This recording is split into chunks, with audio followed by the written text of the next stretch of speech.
போய் அவனை கேட்டதா சொல்றா.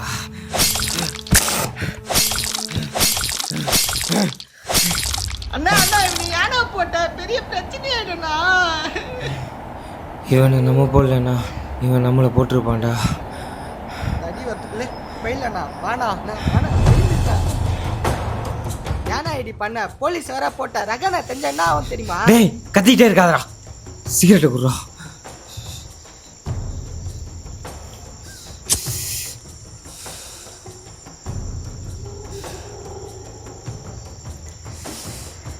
போலீஸ் வர போட்டுக்கணும், நம்மளை போடாம விட மாட்டாங்கண்ணா.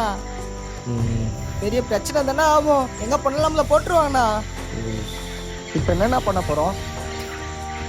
ஆம்பளைகளுக்கு ஈகோன்னு ஒன்று வந்துருச்சுன்னா அது எந்த லெவலுக்கு வேணாலும் நம்மளை கூட்டிகிட்டு போகும். இந்த போலீஸ்காரன் யார்? இவனை நான் ஏன் கொல்லணும்? நான் உக்காராது, நான் ஏஞ்சிக்கணும். மூஞ்சி கையெல்லாம் கல்லுண்ணா. சீக்கிரம்ண்ணா.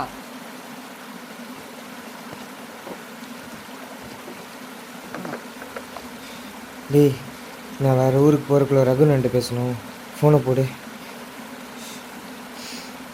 ஹலோ ரகுன்வா. ஹலோ ரகுண்ணா, சிகரெட்டை குடுறா. ஒருத்தனை போட்டேன், இன்னும் 3 பேர் தான். இன்னொருலையும் போட்டேன்னா வேறு ஊருக்கு ஓடிடுறேண்ணா. இப்போ எங்கடா போகிற? வழியை மட்டும் பார்த்துக்கோண்ணா, அது என்ன நினச்சி பயந்துகிட்டே இருக்கும். அதெல்லாம் நாங்கள் பார்த்துக்குறோம். நீ போட்டது ஒன்றும் சாதாரண ஆள் இல்லை, இன்ஸ்பெக்டரை போட்டு தள்ளியிருக்க. எப்படியும் ஒன்று சும்மா விட மாட்டானுங்க. இந்நேரம் என்கவுண்டர் ஆர்டர் வாங்கியிருப்பானுங்க. அவனுக்கு கண்ணில் எல்லாம் படாமல் எங்கேயாவது ஊருக்கு ஓடி போயிடு. அடுத்து அந்த 3 பேர் எங்கே இருக்காங்கன்னு நான் பார்த்து சொல்கிறேன். விட மாட்டானுங்கண்ணா, நான் ஏதாவது ஊருக்கு போயிடுறேன். ரகுன்ட்டு பேசிட்டேன், கிளம்பிடுறேன். அனுப்பிச்சு நான் வந்துடுறேன்.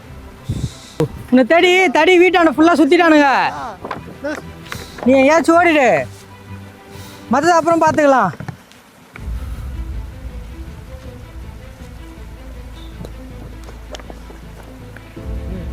இப்படி நான் ஏன் ஓடணும்? என் லைஃப் எதுக்கு மாறணும்? இதெல்லாம் தாண்டி இப்போ நடக்கிறது ஒரு பழி வாங்குற வதம். இந்த வதத்தில் ஒன்று நான் சாகணும், இல்லை அவங்க சாகணும்.